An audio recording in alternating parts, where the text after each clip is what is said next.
Okay, welcome everybody. This is the 7th in our Countdown to COP series of events. This is on tree planting, carbon capture and flood prevention. And these events are bringing together, experts on different climate themes to talk about, what needs to be done and what we can do, as a community to achieve a zero carbon society.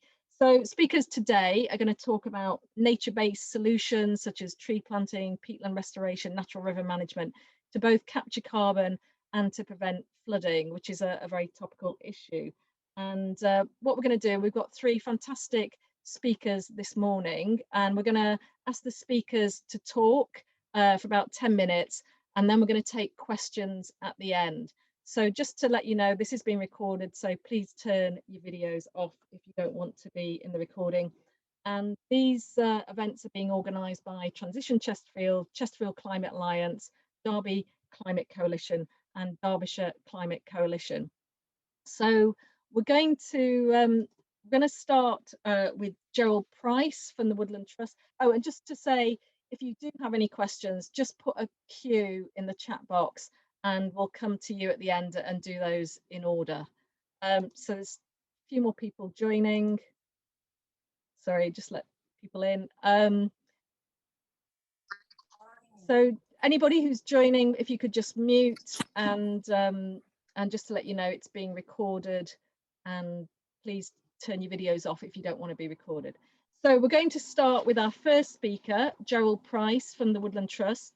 And Gerald's been a volunteer for the Woodland Trust for many years, involved in tree planting, leading walks and giving talks. And the Woodland Trust, I'm sure you all know, a great charity which protects, restores and plants new woodland to combat climate change, build a greener future for the UK and create havens for wildlife. So Gerald, very, very big warm welcome. And would you like to start sharing your screen and start your talk? Thank you. Okay. Okay, that looks good. Okay. Well, good morning, everyone. Yes, volunteer for the Woodland Trust am I, and I'm going to talk about the Woodland Trust's big climate fight back. I'm going to talk a little more generally than my fellow speakers, but the messages I think are still very valid for what we need to do. But first of all, a little bit about the Woodland Trust. Our mission in life is to have a UK rich in native woodland. And there are 3 prongs to that. We're working to protect the woodland that we do have, which isn't a great deal, restore much of it, particularly the ancient woodland, which has been largely damaged partly by completely by mankind, I suppose, and particularly by planting non-native species like introduced spruces and larches.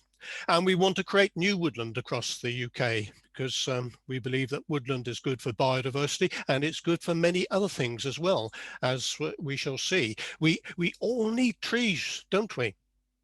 4 main reasons I normally talk about: human health, and we've seen a lot of the value of trees and woodland to helping our mental health and other issues over the last year, 18 months in particular. Trees provide us with resources, not just timber, but sort of fruit, nuts, and give us the opportunity perhaps to graze animals in woodland. And biodiversity, a particularly big issue now, sort of second perhaps to climate change as one of the big worries about the world at large and how we're not properly caring for our species. And finally on the list, but of course the big one for today, is how we can moderate the damage that we're doing to the climate. So we'll talk about carbon capture and trees. Wonderful machines. They, of all our living creatures, they grow the tallest and they grow the longest. And in the process, they're using photosynthesis to turn carbon dioxide and water into sugars and such as sucroses and lignins and carbohydrates.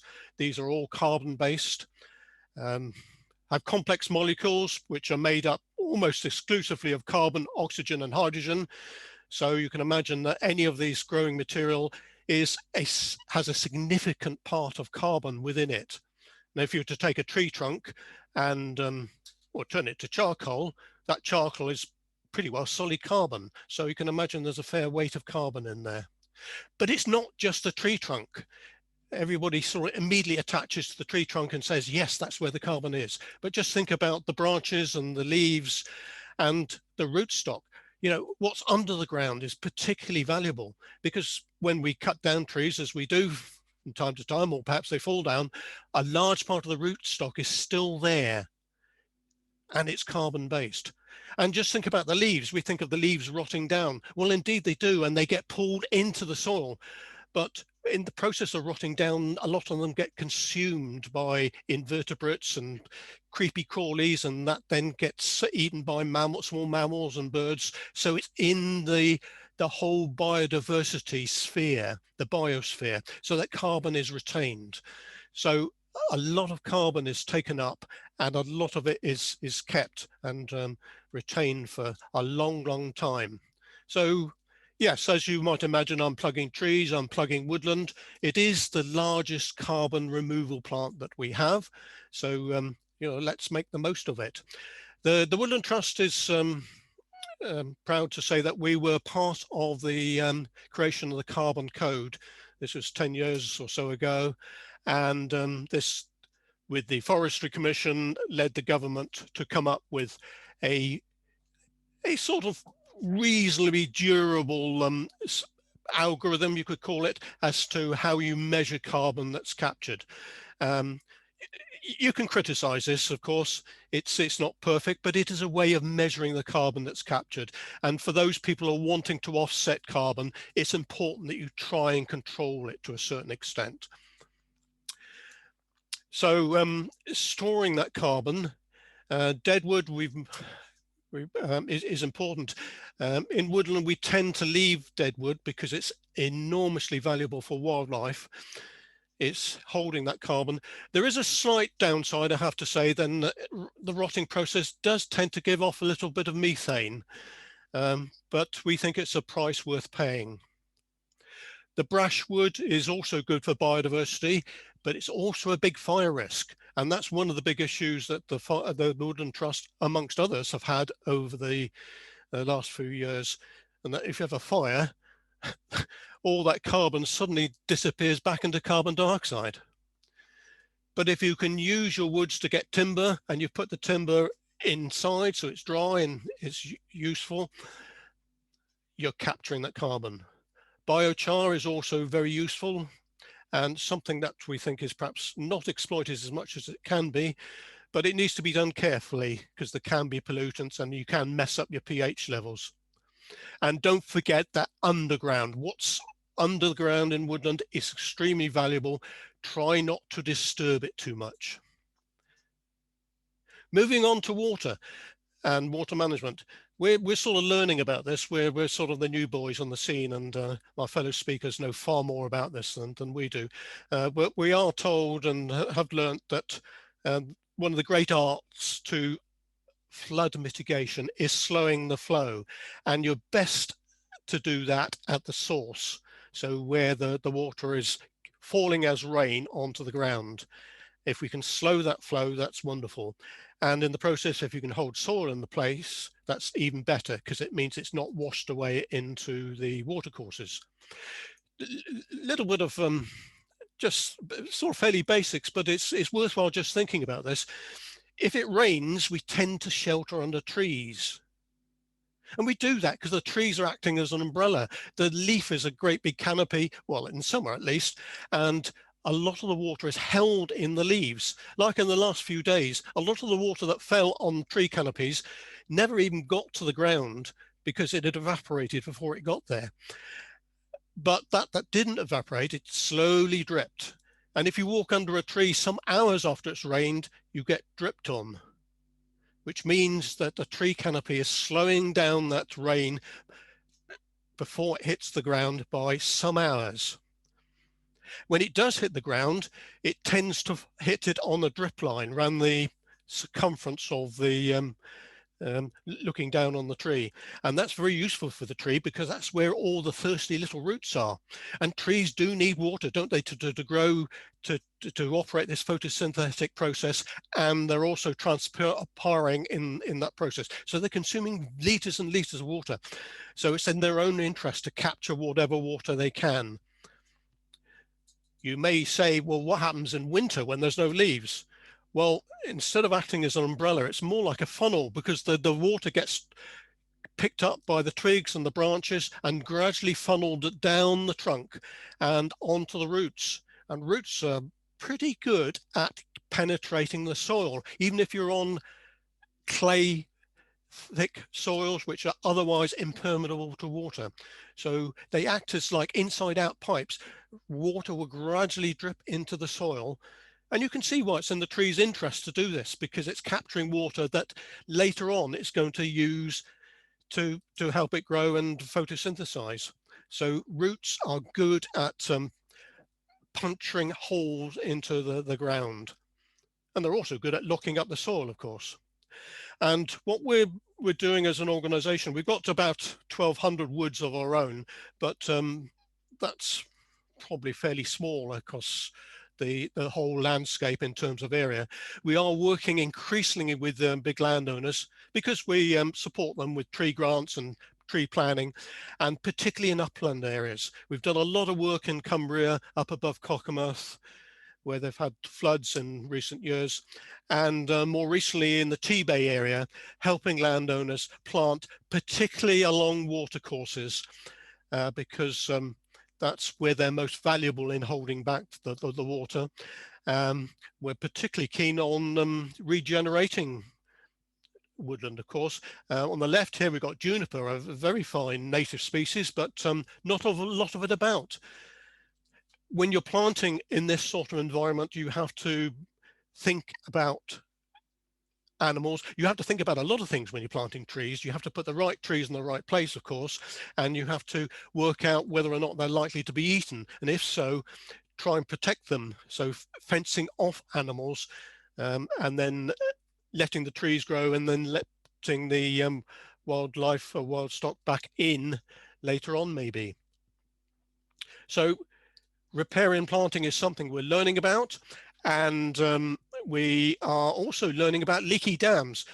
I'm involved in a project down in the National Forest, and the National Forest drains into the Trent, and along the course of the Trent there's been quite a lot of flooding issues over the years, and Severn Trent invited us with a little bit of a grant to try out some leaky dams.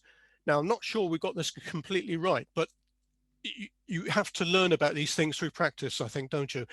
The idea is to slow down the water flow and to provide little sort of boggy areas alongside the water course before the water is allowed to get into the main part of the river. So it's all about slowing the flow.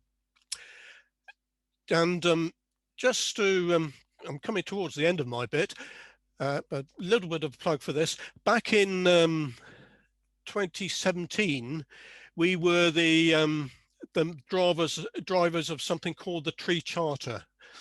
This was actually put together with a large number of organizations and recognized the importance of trees and woodlands for people and the environment. And it was actually signed on the 800th anniversary of the document that was called the Carta de Forester, which was like a first amendment to the Magna Carta, which in that time recognized the rights of peasants to graze animals in woodland pannage and the rights to collect firewood, Estover, amongst other things, which are something that we might like to think about as useful today as well. However, the Tree Charter was signed in 2017. That led to quite a lot of canvassing of the government, and the government, through Michael Gove, announced there was going to be a northern forest. He announced that in about February 2018, and that's beginning to take shape. There will be critics, though. People say it's not going to work, but they criticize the national forests. And here we are 30 years later, and nobody's criticizing it now, I notice. And you'll notice that this comes down almost to to Chesterfield. Doesn't quite include Chesterfield, but it's not far away from us. So over the next 30 years, you'll gradually see that come to life. The Woodland Trust is working on 2 or 3 big projects there. The one that's known to many people is Smith Hills near Bolton, because they had enormous fire there on the grasslands 2 years ago. So that's the Northern Forest. Look out for that. And I'll just say thank you very much. Just a little bit of a plug. The Woodland Trust has a very good website. There's lots of useful resources on there. Things like how you can get tree packs. We offer free tree packs to community groups. You've got to be in the right place, and it's got to have the landowner's permission, sort of thing. And bits about planting guides and carbon code and all that sort of thing. So I shall stop there, and I shall stop sharing. Gerald, thank you very much. That was a really nice overview, and I'd not heard of the Carter de Forester before, but good also to bring out the the slight tension between we don't just want carbon capture, we've got to balance everything, the biodiversity and appropriate trees in the right places, all that kind of thing. So there's already some about beavers and biochar, but we'll move on to our next speaker, who may cover at least one of these, I think. So Debbie Coldwell is the Natural Flood Management Officer for Don Catchment Rivers Trust, which is a local charity which is now doing some work in Chesterfield.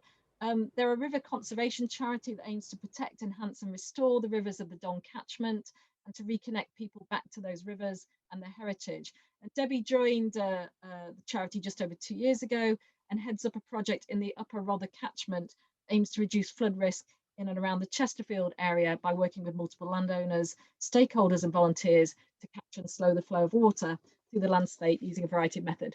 So Debbie, would you like to start sharing your screen and start your presentation? And a very warm welcome. Thank you. There we go, can you see that? Yeah, that looks great. Okay, great, thank you. Let me just shift all the people so I can see my screen. There we go. Hopefully that's everybody there.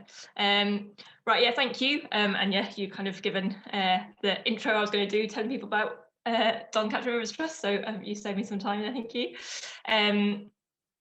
But yeah, so I'm the Natural Flood Management Officer, as Lisa said, and the focus of what I'm going to talk about really is more to do with the flooding side rather than the carbon capture side.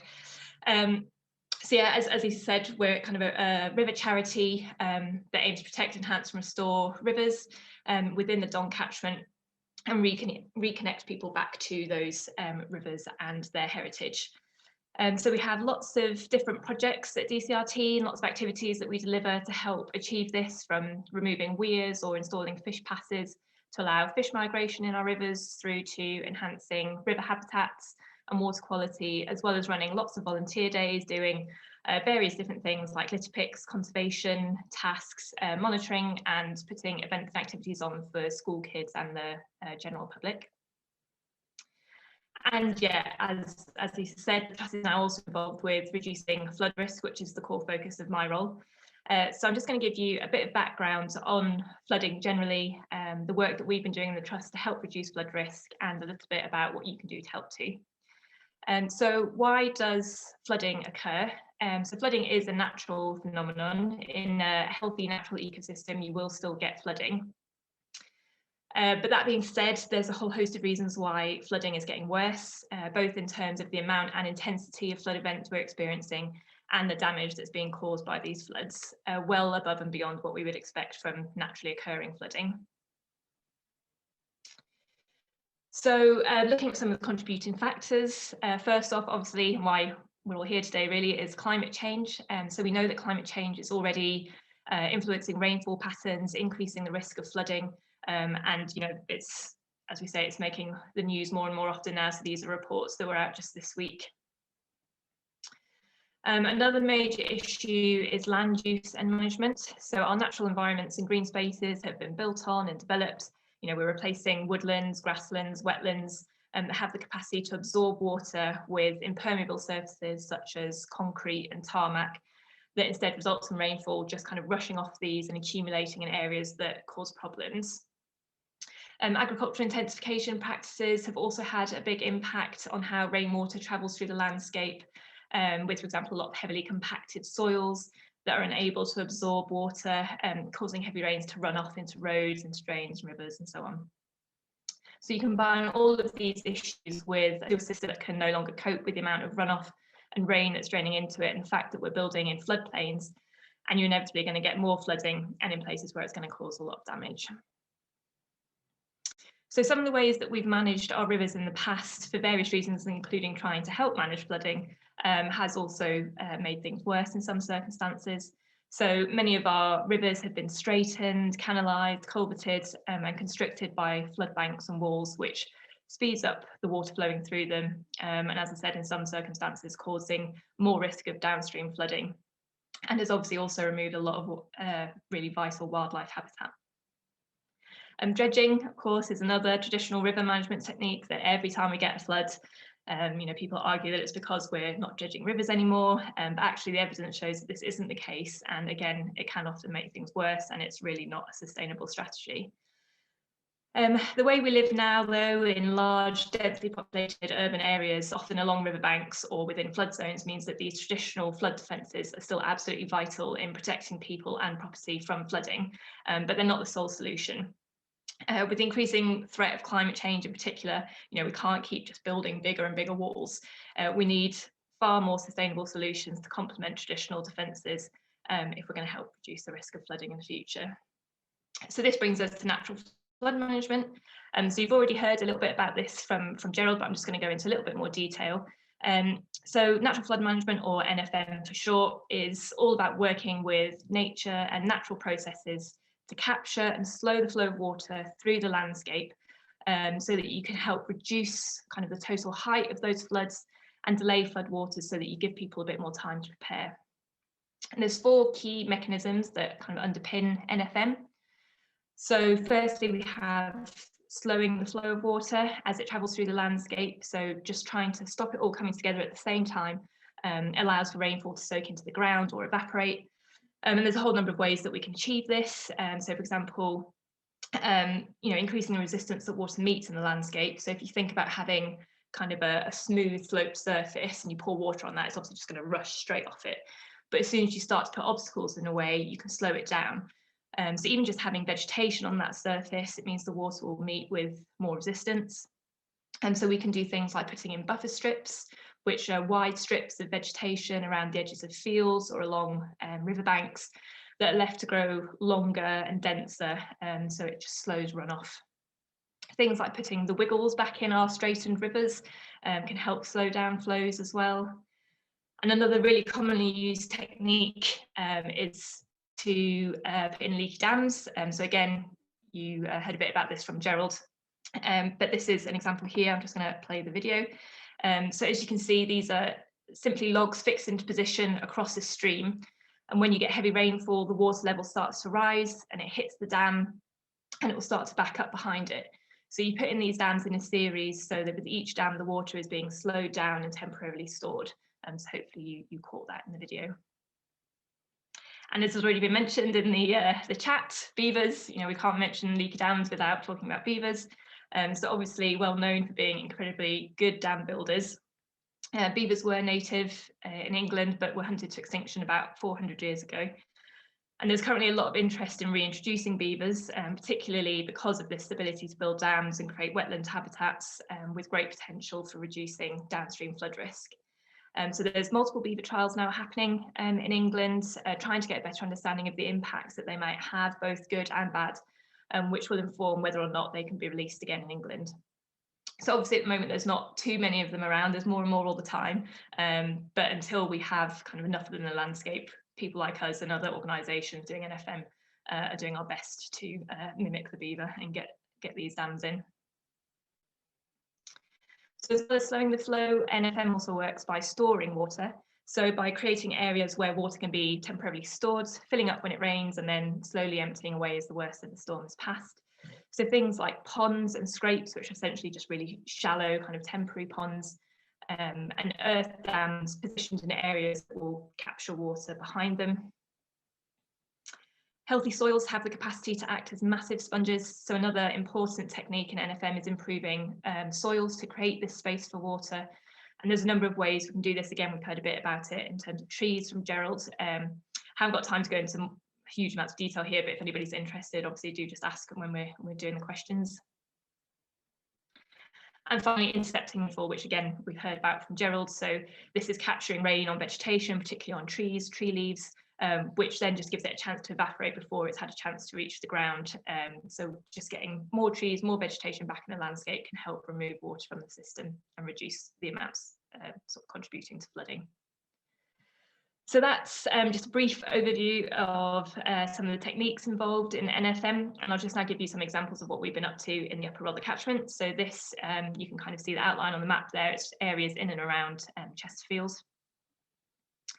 Starting in the Moss Valley, where we've been working with a private woodland owner, Heather Hunt, in the beautiful Newfield Spring Woods, where we've been running regular volunteer days now, obviously with breaks for COVID, putting in various measures that slow the flow of water through the woods, largely installing leaky dams, like the video I showed you earlier and this one here, as well as putting in these woven structures on the sort of small overland flows travelling through the woods, but they function in a very similar way. So you can see water pooling behind the structure here during, that was the 2019 storms over winter.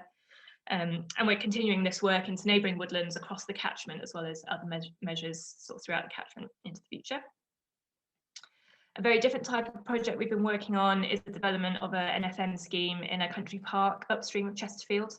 So the streams leaving the site flow to an area of high flood risk in central Chesterfield. So the park's in a great location to just temporarily hold water back. And the scheme will involve largely it's just kind of re-landscaping sections of the park, creating features that shallow temporary ponds that will fill during heavy rainfall and then drain again afterwards. And we're hoping to go to planning with this very shortly and start delivering next year, all being well. Another really vital aspect of NFM is working with farmers. So this is some land in Grassmore, also upstream of Chesterfield, which has the River Rother running through it.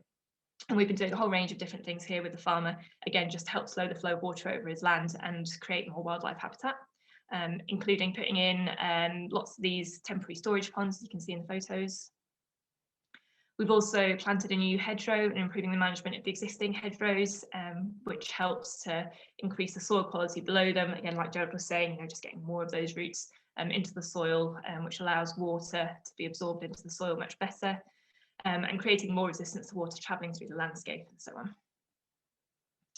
And we've also been using seed mixes on this part of the farm that have deeper roots, so will help break up some of the compaction in the soil, again just allowing more water to be captured in those soils rather than rushing straight off. So that was a very quick run through of some of the types of NFM projects we're delivering. It's important to highlight that we need a lot of these types of measures in the landscape to have a meaningful impact on flood risk. And NFM, it's not a silver bullet to flooding, but it is a really important part of the toolkit. What the evidence has told us so far is that NFM measures can work particularly well in smaller catchments and for the more frequent and smaller scale flood events. But efforts are still ongoing to try and get a better understanding of how much of an impact they can have in larger catchments and during those kind of much more extreme storm events. But there's also a whole suite of other reasons why investing in natural flood management makes sense. So NFM measures can deliver a wide range of other benefits. So much of the work, as hopefully it's kind of makes sense to have gone through, is really important for creating and enhancing wildlife habitat. NFM features can also help improve water quality by reducing runoff and trapping and filtering pollutants before they get into our rivers. And NFM features can also help capture carbon and improve drought tolerance by retaining water in the landscape for longer, so it's more able to soak into the ground, recharge aquifers. Leaky dams can even help to create refuges for wildlife during droughts. So, for example, you get scour pools on the downstream side of leaky dams. So when river levels drop, you've still got kind of pools of water that are really vital for some of those river animals. NFM is also cheap when compared to hard engineered solutions, so smaller communities that might not qualify for your traditional flood defences can still be protected. And yeah, NFM also reduces pressure on some of those hard engineered defences, which means they'll last longer, reducing maintenance costs, so there's a further cost saving there. So finally, what can you do? So again, just a few kind of quick points, but if you have any outside space where you live, you know, you can put in your own measures to help capture water. You know, make sure if you've got water butts that you empty them a bit before a storm, so they've got storage space to collect more water during a storm. Get pots and planters out if you've got any paved areas, or so yeah, if you can rip up some of those paved areas, even better. And whatever you do, do not astroturf your gardens. It's my biggest bugbear, but yeah, if you want any other tips around things you can do around the home, then you know, do just get in touch. You could also come out and join our lovely team of volunteers if you're able, or if you know of any problem areas around Chesterfield where there's a lot of runoff or water accumulates, let us know. You know, it's information that we might be able to use. If you have any land that you know of, or know of other land that might be able to benefit from these type of measures, where these measures could go in, again, let us know. And if you're willing and able, you know, continue to lobby against climate change, you know, the ultimate kind of cause of a lot of our problems, and against biodiversity loss, and for nature-based solutions, which I know a lot of you will be doing anyway through the great work that Transition Chesterfield does and promotes. So yeah, I think that's it from me for now. I'll just stop sharing. Debbie, thank you very much. That was absolutely brilliant, and great that your internet held up throughout that as well. So thank you. Yeah, you covered a huge range of issues there, and we'll probably come back to some of those in the questions, particularly land use and management, and you know, new developments, and you know, the impact of those as well. Just a very quick question. Don Catchment obviously covers Sheffield, Chesterfield area. Are there equivalents of you in the rest of Derbyshire? Like, is there the Derwent Valley Catchment Trust? And although is that right? Well, yeah, so within Don Catchment Rivers Trust, so yeah, as you say, we kind of cover a very large area, and most of our project work at the moment is focused in and around Chesterfield. But we have just taken on a new person who is going to be doing a little bit of work on the Little Don, so kind of more Sheffield way, but in the future she's going to be working sort of lower down the catchment as well, so more out towards Doncaster. But there's other people, other organisations doing this kind of work. So the Trent Rivers Trust, for example, you know, they do quite a lot of NFM, kind of more within the Derbyshire area as well. So yeah, so there are different people in different areas doing various bits and bobs. Okay, thank you. Because I know, I mean, obviously flooding is a huge issue across Derbyshire. So yeah. Thank you very much, Debbie. And we're going to now come to our final speaker today, Chris Fry, who's Conservation Quality Manager for Moors for the Future Partnership. I'll do a quick introduction. I might be covering your stuff as well, Chris. So the Moors for the Future Partnership started nearly 20 years ago to focus on restoring our Pennine moors and peat bogs. And Chris has been working in conservation in and around the Peak District for over 20 years as a ranger at sites in the Upper Derwent Valley, the Dark Peak, Carsington, and did his work on the Leek Moors, and since 2011 he's been focused on degraded peaty moorlands, working with Moors for the Future as a project manager, and since 2016 as the Conservation Quality Manager. So very delighted to welcome you, Chris. If you want to start sharing and start your presentation. I will do. 1 second. Now, hopefully, can you see my screen? Yeah, that's great. Yeah, we can see it. So slideshow from the beginning. There we go. So yeah, thank you for the introduction. I work for Moors for the Future. So we're based in Edale, but we work quite wide-rangingly up into Midland, North Yorkshire, the West Pennines, the Peak District, down to the West Pennines, Southwest Peak District. But yeah, today I'm talking about fires, floods, climate, and us. It's all linked. So as you'll have heard, I work on the top of the hills, the blanket bog, the peaty bits. The wet, soggy hills are all around our Pennines. I'm sure you know them well. They're rare, they're iconic, they're treasured and protected, but I would suggest they're also deeply broken. So there's wildlife on them that we really value, the curlews, the lapwings, golden plover, the hare, all of them.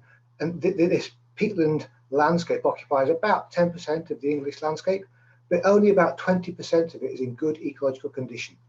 So 80% of it is struggling or failing. And given this is critical infrastructure, if you like, that holds and controls our water that comes out of our taps, that's really important.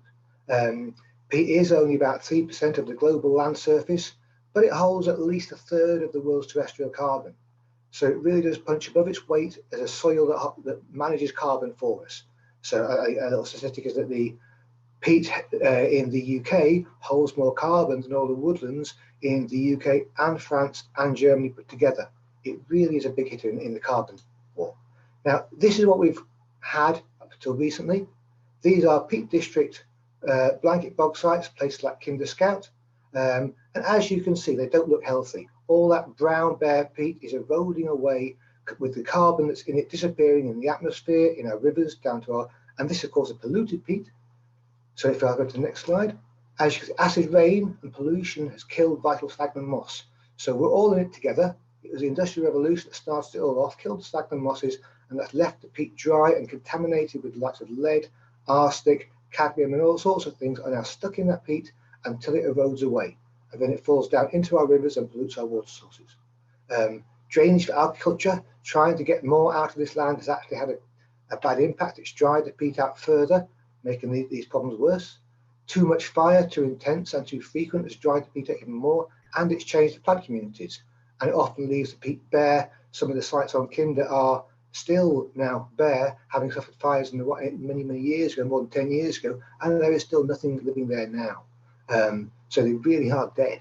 And this dry peat, it erodes really quickly, leaving vast scars in our landscape. So what you can see in that picture there, you'll see some geotubes in the far side where some restoration workers happen to try to stabilise the peat, but by and large that is a very mobile landscape. That peat is falling off the hill, taking the carbon with it. Now, we're asking our landscape for a lot. So if you look at the picture, you can see where we are, where our peat district is right in the middle of so many conurbations, so many people, so much traffic, so much pollution, so many people wanted to enjoy healthy exercise. So we want water, we want carbon storage, food, flood reduction. We've got rare wildlife there that we treasure, and we want our magical days out, whether they're soggy or sunny, and our healthy exercise, all at the same time on the same pieces of land. And we haven't really worked out how to do that all at the same time yet, I would suggest. So this, it's the one graph in the lot. I'm not a scientist, so I won't bore you with this, but if you look at the left, that blue line, this is from the Roaches, a moorland site, Southwest Peak District. Many of you may be familiar with it. The rocks are quite an iconic part of the landscape. This shows you the water table. So you can see on the left, that blue line is relatively close to that 0 mark. It's showing that the water in the peak there is close to the surface through the year, a little dip in what was the summer of 2017, and then went back to the surface in the winter. And that big drop is 2018, the drought. And that red line is when the fire hit this site. So our impact on climate change is causing these sites to dry out drastically, making them very vulnerable. And you can see after that red line, the blue line is much more variable. That's because the water is coming and going. It's coming and going, coming and going. It is not held anymore. All the vegetation was burnt off, and that took away the protective cap from our peat. And so thereafter, it held water in an entirely different way. And this is what it looks like. So this is the Roaches, where 60 hectares burnt from one barbecue.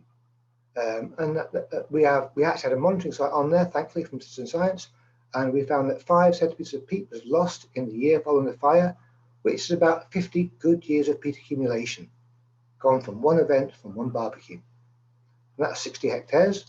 In the same year on Winter Hill, we had 715 hectares, suffered the same fate. Around the Staley Bridge, in that same year, we had over 1,000 hectares burnt. And as you can see, that landscape is bald. Any drop of water falling on that will just run straight off. And this is the result. So this is Glossop, which has its floods. Many of our towns are regular victims to floods because the catchment around them isn't holding water like it has done in the past. But we can do something about it. So if you look on the left, you'll see this is Black Hill.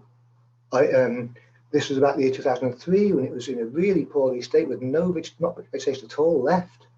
But after about 10 years of work, we can get it green again with the right native species growing, and we can start to see the sphagnum mosses growing. So there is a active carbon sequestering future for these places if we manage them well.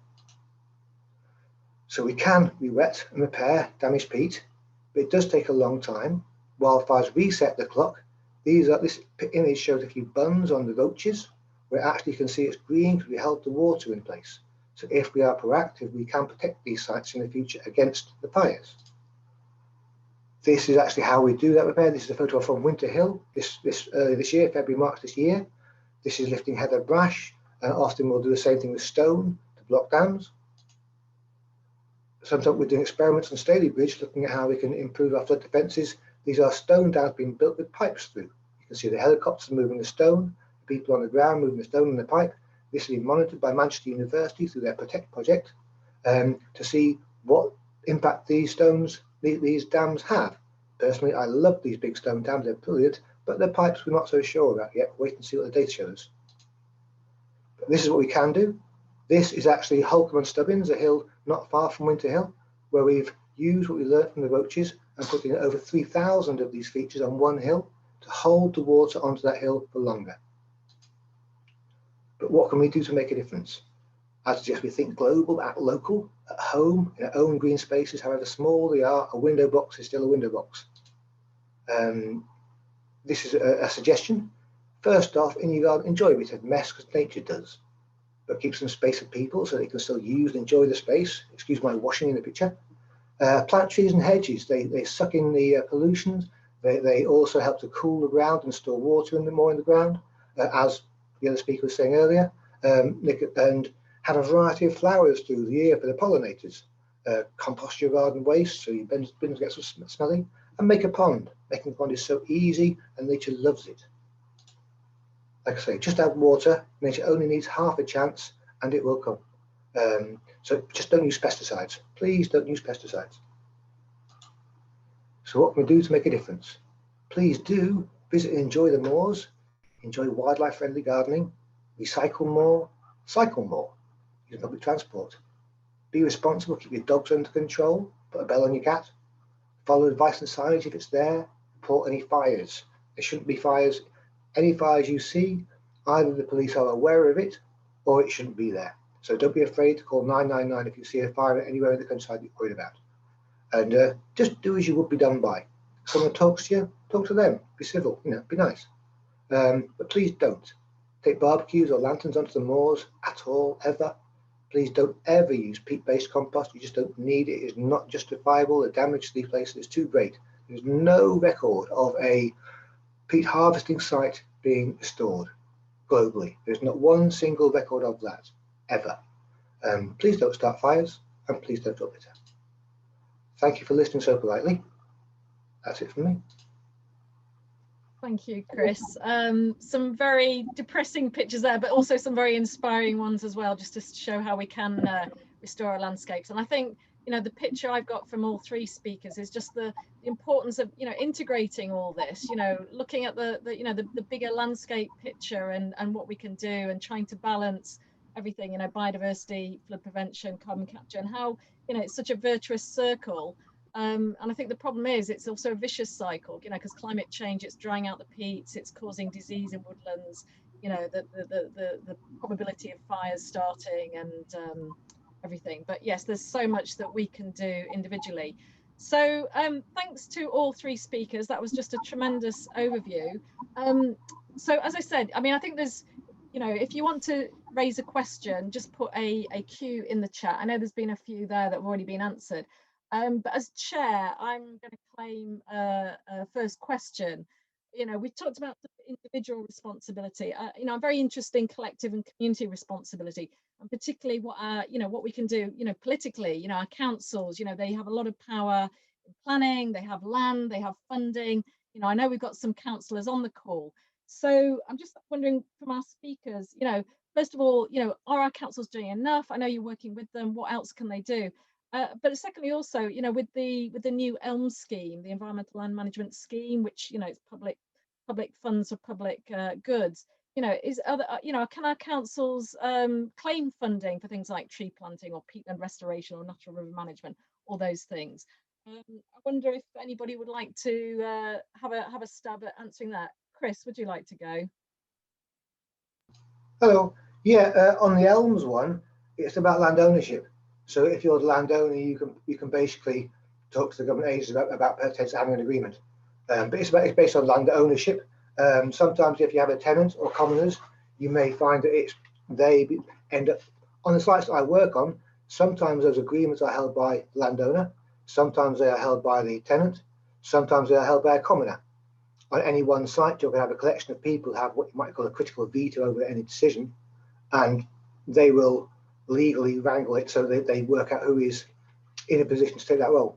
I would imagine on council land they have the opportunity, but yeah, it depends on the specific bits of that land. You all sorts of deeds and covenants on land.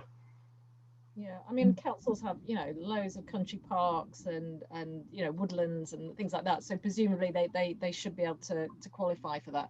And sorry, just Chris, just coming back on the, sorry, I'll bring you in, Debbie.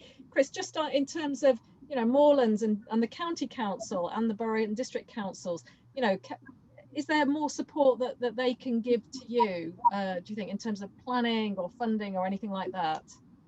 I think at the moment, the conversations I'm having quite a few conversations with different councils. They're all enthusiastic and want to do more. I think the message is growing about the need to manage the whole catchment, starting at the top. The moorlands have been quite a forgotten bit of the landscape, I think, often associated with more the Hounds and the Baskervilles than anything helpful. And actually, they're our best friends, and it's only it's a bit of neglect to see them sort of degrade, knowing that they've hit a critical point. Have we noticed them? But councils are picking up on that, but they can only really do what where they own land. They can do a lot. The schemes offer a great way. The schemes do limit what things, because you have to work in a certain way and abide by certain restrictions. So a park, for example, with shortcut grass and lots of public access may do wonderful things, but it may not qualify for an elm scheme, if you see what I mean. Whereas land that is managed as meadows or woodland is much more likely to qualify, although access plays a part of that and can be beneficial. But the other thing you were mentioning was grassland as well. And a huge role that could be played in, there's so much urban green space. I live in Sheffield, and there's an urban green space which is cut slightly irregularly every 2-3 weeks through contracts, which is the way of society today, but that is the worst thing. It's the lowest common denominator, grassland management. It's green, but it's not much more than that. Whereas I've been lucky enough to have a little patch of about 10 by 10 next to my house. I've got an agreement with the council that I do a haycut on that instead. And so I'm able to get oxeye daisies and centauri, hardest and a few bits like that. It's a small contribution. But if there's some way that local communities or people could talk to the councils to adopt bits of green space like that, it's not much effort to cut a little bit of space with a haycut once a year. That's much less effort than cutting it every week to make it a nice green lawn. That could, if that's lots of small things can make a big thing. So that might be one option. I'd just add to that as well.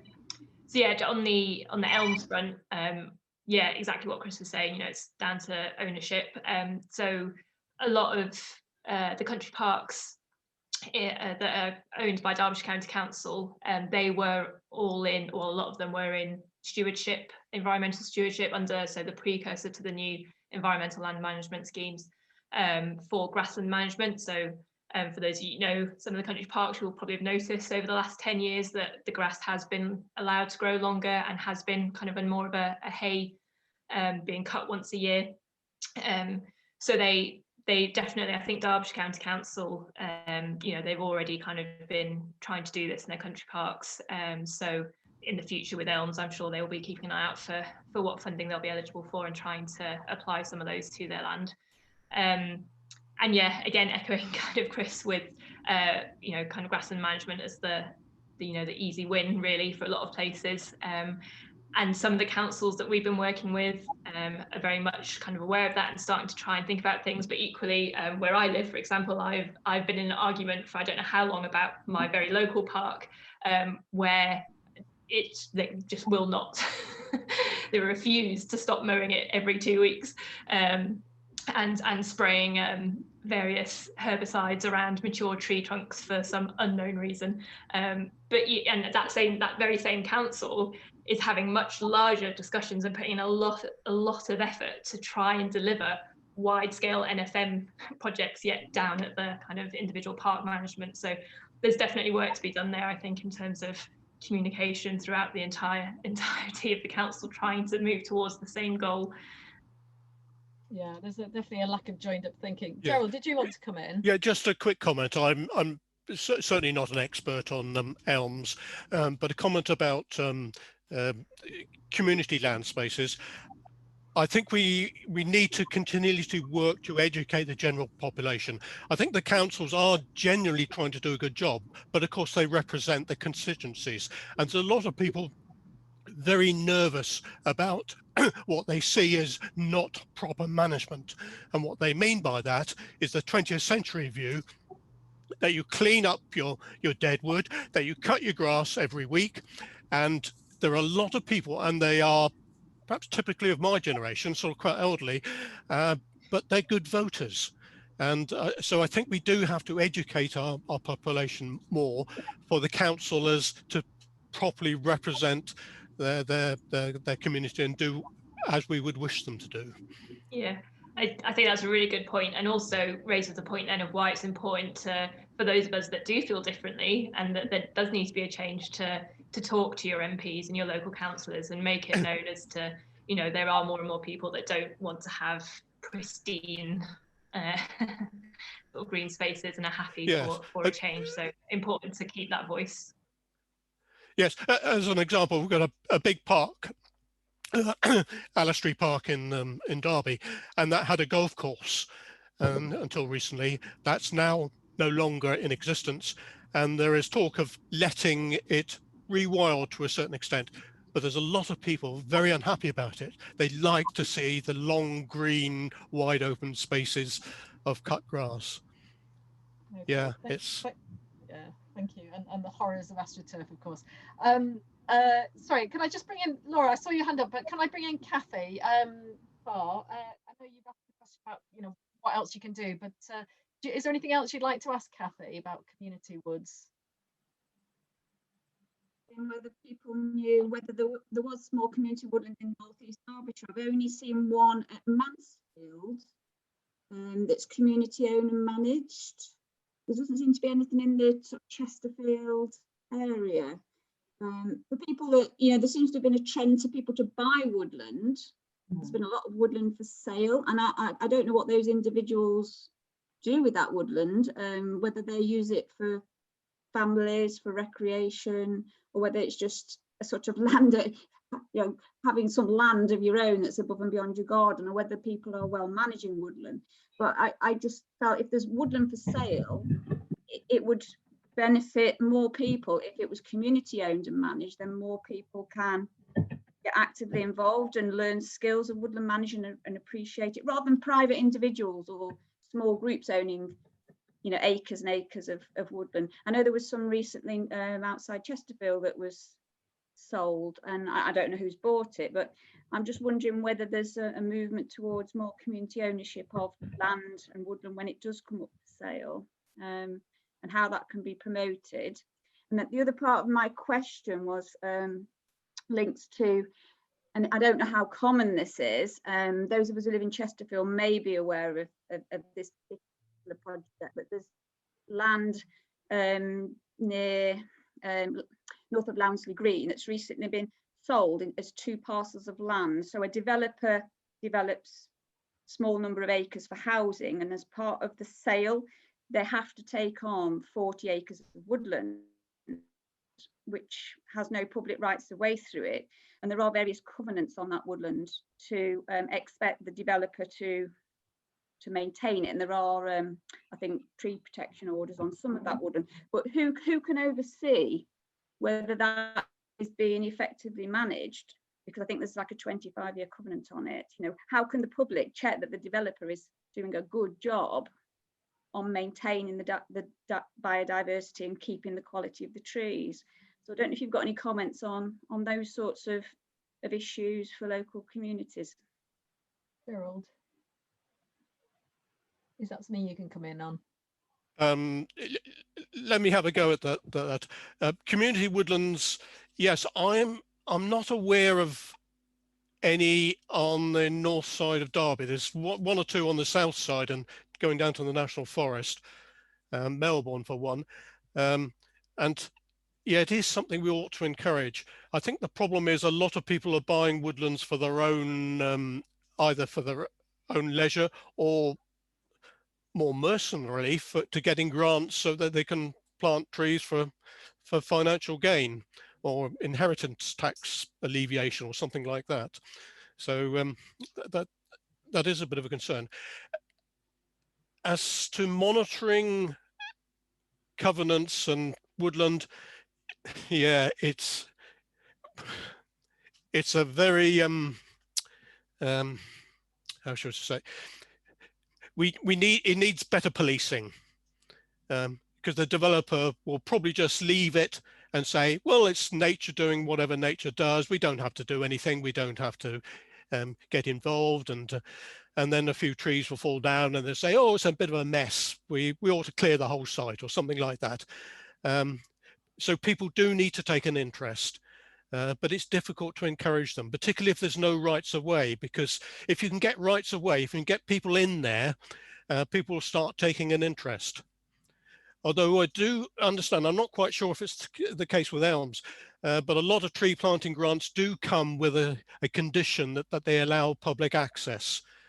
If there's more of that, that will help. We certainly find in the Woodland Trust, woods that have got public access get that connection with people, and people start to take an interest, and then their children start to take an interest, and they complain as soon as something goes wrong. Right. I was just going to say, Kathy, I think I know the woodland you're talking about, and actually, because that's an area we've been looking at, whether there's some NFM opportunities there, and I managed to get the landowner's details and tried to contact him and just see, what his plans were and whether there were any things that we could get involved with, and I've just not been able to get much back, unfortunately. But equally, woodlands like Heather Hunts that I spoke about in my presentation, that is somebody who has taken on a private bit of woodland and is getting loads of different community groups in there, managing it for biodiversity and for nature connection, now doing lots of NFM stuff. So I think in some cases, luckily with Heather's, it was because one of my colleagues was doing litter picks and balsam work further down the catchment with some other volunteers who worked at Heather's that we got put in touch. So I guess, again, with some of these private woodland owners, it may be sort of, as we were saying with the developers, where it's a case of leaving it until they can use it. And other places where people have really good intentions, I guess a lot of it is just trying to find them and talking to them and seeing what we can do to try and to do what we can where it's possible. But I don't really know of any community woodlands other than, Heather's in some, is kind of to some degree. But yeah, it would be, like you say, if there was more of that, it would be a really brilliant opportunity to try and work with them. Yeah, and just to reiterate your plea, if there are people with land, woodland areas, to get in touch with, Woodland Trust or with you to see what you can do to help. But again, councils have a lot of land that, a lot of bits of leftover land that would be absolutely perfect for, community woodland. And Laura, just noticed your comment. I think there are a lot of people, aren't there, that have bought woodland just to sort of preserve it, really. But I think it would be good to have that more sort of community initiative that can be managed. Did you want to add anything to that, Laura? No, but my comment was about peat, and I noticed Maggie was going to say something about peat. Okay. Just the fact that I'm shocked at those figures that Chris talked about. The percentage that we require of peat to do the job that it's meant to do, and the deterioration is shocking. But so the chair, David Chapman, chairs Moors for the Future, doesn't he? Yeah. And he's chair of the Derbyshire Dales District Council Climate Working Party, and for me, it's like it's the people who own the land. These landowners allow the fires for the grouse, and it's that. Surely they get it. They must get it. So, and it's all about money, but it shouldn't. It's got to be about the future and the real dangers, and it's so important. I just don't get why it's been allowed to, why they're being allowed to do this. But it's all about money. Such a shame. Yeah. That's all really. Sorry, thanks, Laura. Chris, before you come back on that, I'll bring Maggie in and let her ask her question about peat as well, and you can answer both together. Maggie? Thank you. I don't know if my video is going to come on or not. Oh, excellent, it works. Thank you. That was a really fantastic overview of all those areas. I've got a particular interest in peat, Chris, and I've been doing some work on that, which hopefully will get published this week. I heard about it on the radio first. Peat takes 1 year to grow by 1 millimetre, but the commercial extraction takes up to 24 centimetres a year, which I think is shocking. I am a borough councillor, but a lot of our peatland is in the county, so it's Derbyshire County Council. And in response to the questions about funding, I know that every year for the last few years, the government has provided funding for peatland restoration. But I'm a bit uneasy that just because the grants are available, it doesn't always mean that councils perhaps have time or ability or expertise to apply for them. And I've begun to think that there should be perhaps a bit more partnership working in terms of, if you've got 6 weeks to bid in, to work with charities to develop bids to secure that funding for the area. I don't know how feasible that is, or whether that's just a utopian idea of partnership working. Okay. I like your think globally, act locally slogan. I think it's so right, because the other bugbear is the amount of peat-based compost that is sold in garden centres, DIY shops, even on garage forecourts. They're nearly all peat-based. And my question is partly, what can we do to try and move away and educate the public? I do think it's a lack of knowledge, really, that they don't realise what they're buying and how they are potentially adding to the flood risk in places like Glossop. Yeah, it's very close to home, isn't it? Thank you. Chris? Okay. Right. Well, going in reverse order, about partnerships, you're quite right. More of the Future came together as a partnership specifically because of that problem you've identified. So about before the year 2000, various people, the water companies who own a lot of land, the Peak District National Park Authority owns some land but doesn't own much. You've got the National Trust owns a lot of land, and others too, all worried about how to do it. There wasn't a plan, the cost looked huge, and so Moors Future was formed to reach out and get funding from different sources. And as a partnership, it was able to apply to a lot of different funding sources and then share it amongst those partners with like a one plan, if you see what I mean. So that's certainly, you're quite right, there's a huge gulf between the aspiration of bidding of funds that are available and delivery on the ground. So partly we don't actually know the condition of our land, so we can't put the money where it's most needed. It's who wins the bids who gets it, yes. Not who deserves the bids most.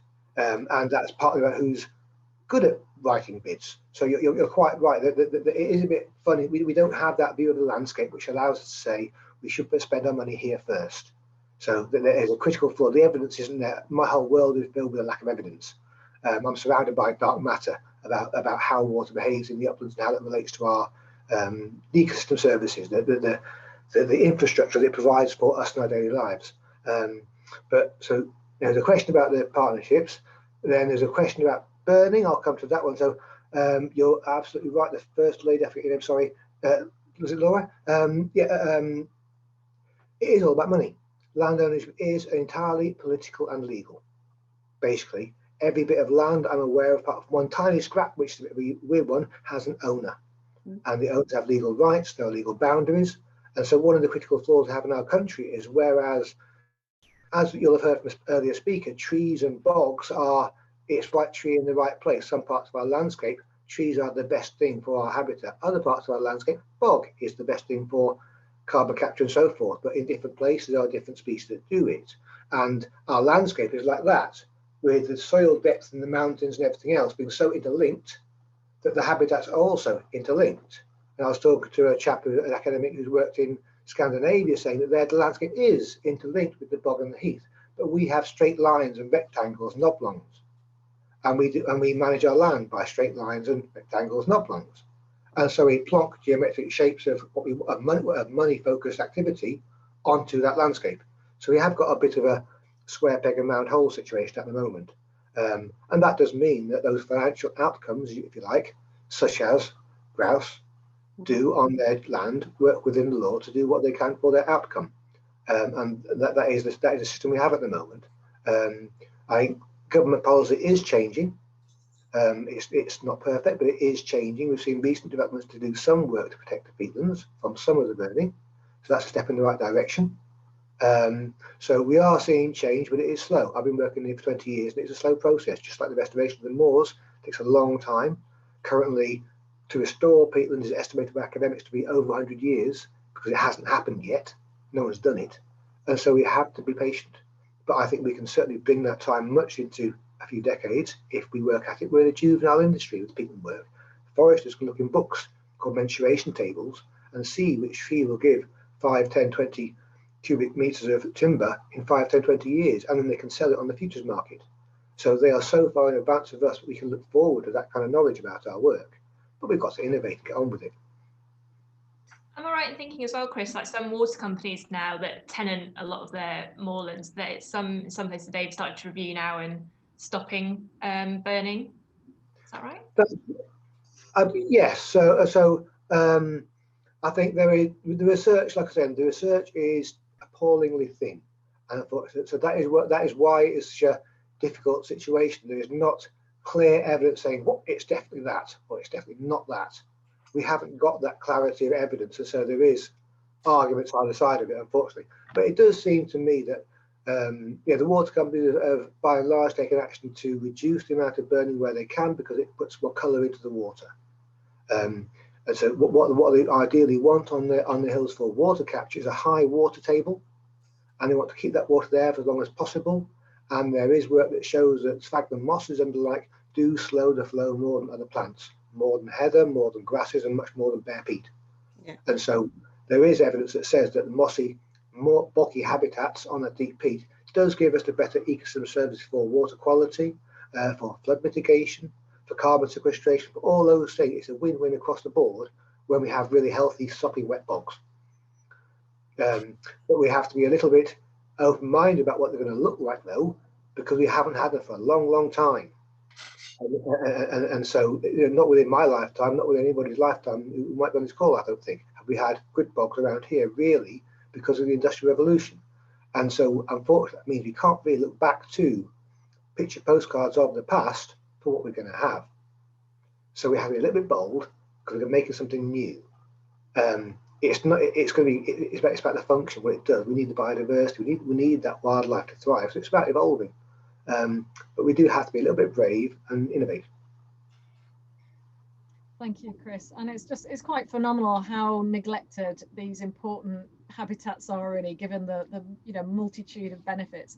Just going to bring in Dave now. You've got your hand up, Dave. Thank you, Lisa. Yeah, I've got a couple of questions for Gerald, but I also wanted to make a comment about somebody that said about educating people about their love of, I think it was Monty Don that described it as short, flat grass. And I think he put it down to the Victorian landowners that it was a sign of your wealth that you had an area of short, flat grass. Yeah, and just, I'm a Green Party councillor in Amber Valley, and in the village that I represent, there was a survey of people asking them a question about leaving roadside verges to grow. And I think it was over 70% of people said they were in favour of that in certain areas, but it was the 30% that were more vocal who didn't want short flat grass, and that's the battle that we have in educating people and showing them how nice and how good biodiverse verges are. But the questions I had for Gerald were about, well, first of all, Woodland Trust's stance on natural reforestation. I've visited the Knepp estate in Sussex 3 times in the last 3 years and seen how natural rewilding works, and that is over a huge area, obviously, Gerald. But you know, Woodland Trust are known for planting trees, and I've taken busloads of kids to plant the national forest in Staffordshire and Derbyshire over the years. But you know, does the Woodland Trust have a stance on natural reforestation? And the other question is about calculating carbon sequestration. my council produced figures for the effect of our tree planting, and it suggested that we didn't have to do anything else, just plant trees.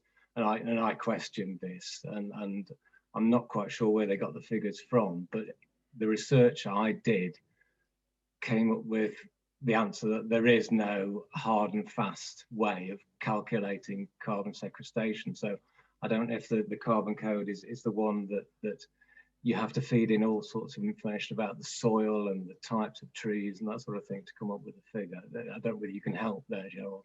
Right. Well, I'll try. Firstly, on natural regeneration, yes, that would be better in a way, but it takes time. I think the Woodland Trust view is that we need to provide a bit of first aid, which is why planting tends to be sort of man-made, so to speak. That's certainly what we've been doing for the last 40 years. Perhaps we have been a little bit too harsh at times, and I think certainly in our early days some of our planting was less than ideal.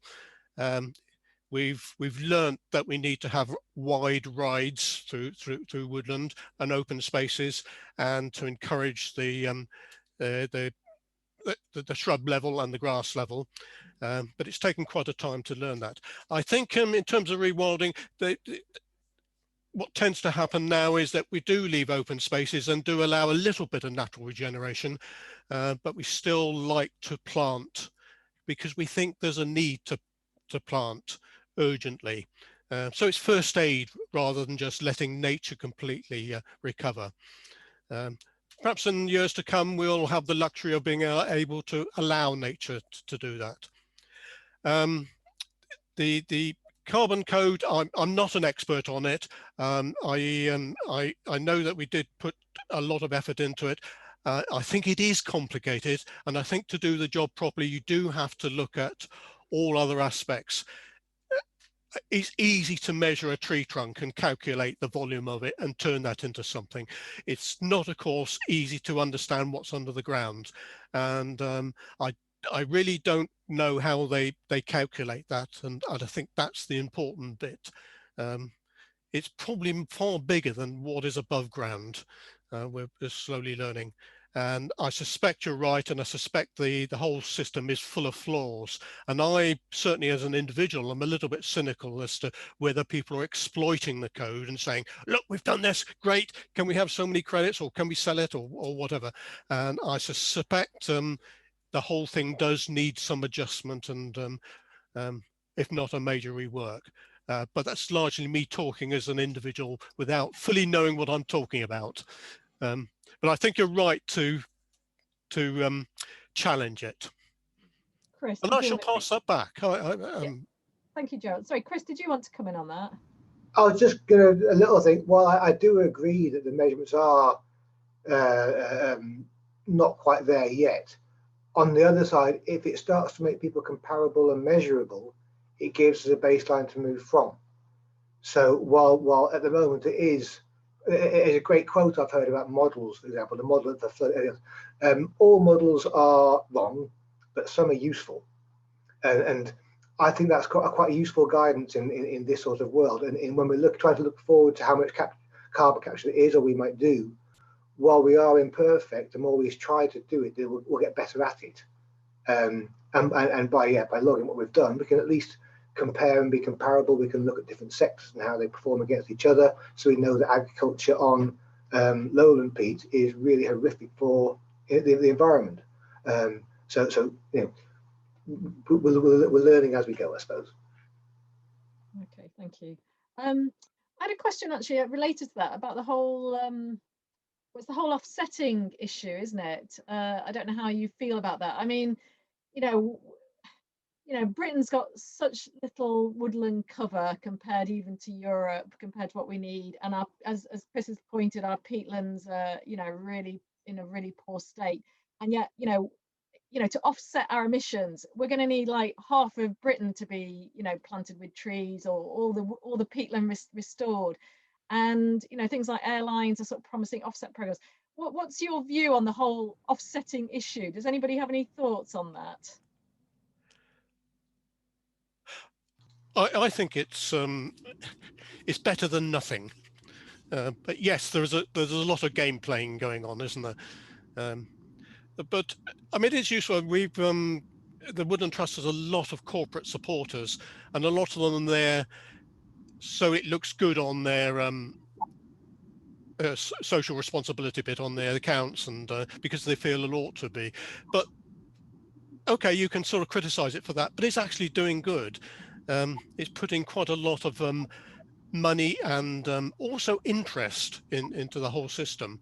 So I think, just following on from what Chris says, it's not quite right, it's not perfect, but it's better than nothing. Yeah. Debbie or Chris, have you got anything on that, Chris?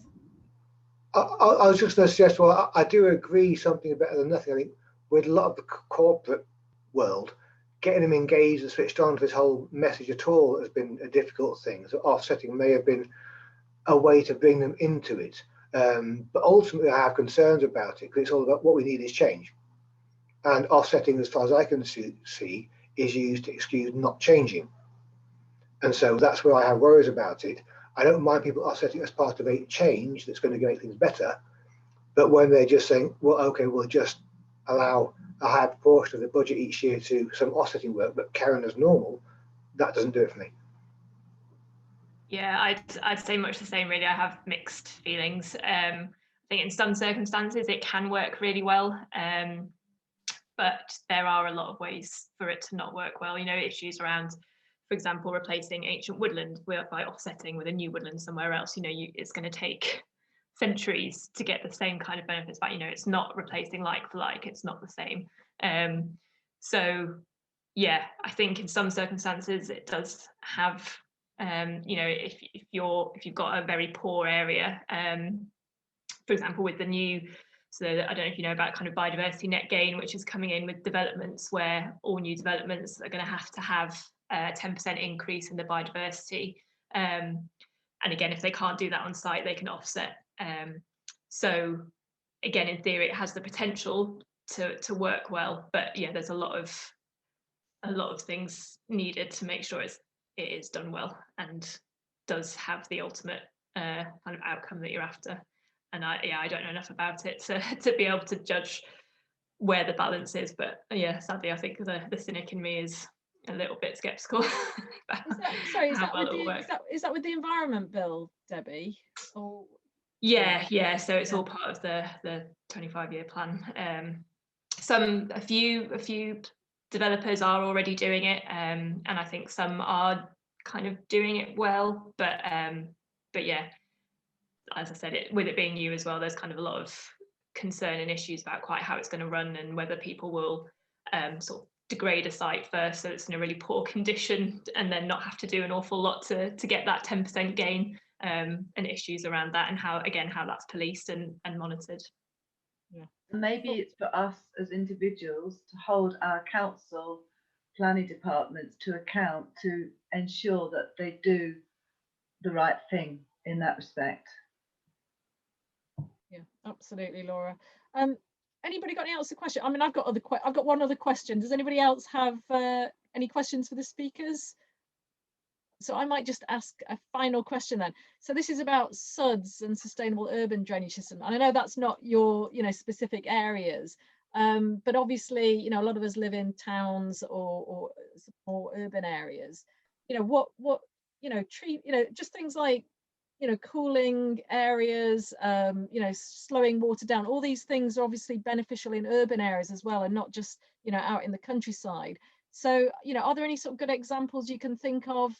Because I certainly have not seen one good Suds scheme in Chesterfield, I'm afraid. But if you've got any good examples, be interesting to hear those. Have you heard about the Great Green in Sheffield? So it's one of the largest retrofits Suds in Europe, which it's a collaboration between the council and the landscape department at the university.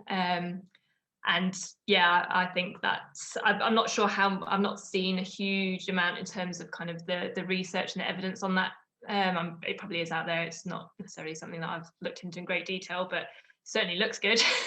They've put in a lot of kind of planted areas now in what were previously just completely sort of paved areas that now has a lot of space for water to run into, and really interesting planting within those as well, so providing kind of a bit more habitat as well. And I know in Sweden there's some really good examples of Suds. In Malmo is one of the kind of typical case studies. So I do think it can be done, and I do think it's needed. So you've got to replace all of those impermeable surfaces. It's where most of the flooding happens, and you've got to do what we can as far as we can over every part of the catchment. So yeah, I think it can be done, and I think it does need to be done. Thank you, Debbie. What was the name of the Sheffield scheme again? Grey to green. Greater Green, is that? Grey, sorry, grey to green. Oh, grey to green. Sorry, yes, of course. Yeah. Sorry, Dave, have you still got, was that another question? No, it was a bit of a comment. I was going to mention the Sheffield scheme because I knew that because yeah, I knew a bit about that one. But also my wife's just, I'm going to blow her trumpet. She's just retired from Trent Rivers Trust, but she was responsible for a sustainable drainage system. It's a rain garden basically at the Strutt Centre in Belper, which was actually on Gardeners World a couple of years ago. And it's a very much smaller scale, but that's the sort of thing that you can do. And you can actually, we've done a even smaller scale in our own garden, just to slow down the rain from entering the drainage system. So we can all do that actually. Yeah, definitely. If you think about how much garden space there is in cities, if everybody just, took a little bit of, their garden to try and capture water as much as possible, it adds up. Yes, I was just going to add that intriguingly, the tree cover of particularly England shows an interesting a picture that our urban areas often have a greater tree cover than the rural areas. But a lot of that tree cover is going to become increasingly stressed because of paving over and impermeable drives and whatever. So yes, I just add to the message that we need to do more about better drainage. Yes, encourage people to do a little bit of planting. Usefully, a lot of our back gardens line up, don't they? So they provide lovely wildlife corridors if we can link them green-wise. Yeah. Just to link back kind of to the Chesterfield focus. I have actually been in touch with the new climate change officer, who I know you've met with as well, because we did during lockdown. We obviously turned a lot of our volunteering work online as much as we could, and we had a very regular newsletter, and we included an item in that which was NFM in the garden, which essentially was kind of sort of Suds things that people could do. And I know that Will was kind of interested in that and was he suggested he was going to be trying to put some info together to try and get out to sort of Chesterfield Borough Council residents. So I sent over all the info we'd done for that. I've not heard recently what if and what's happening with that, but there's some noises in the right direction. Oh, well, we'd very much welcome that, as well as cutting the grass verges as well. So if nobody's got any further question, I don't know, and if our speakers, if there's anything else you want to say, but don't worry if you've said it all.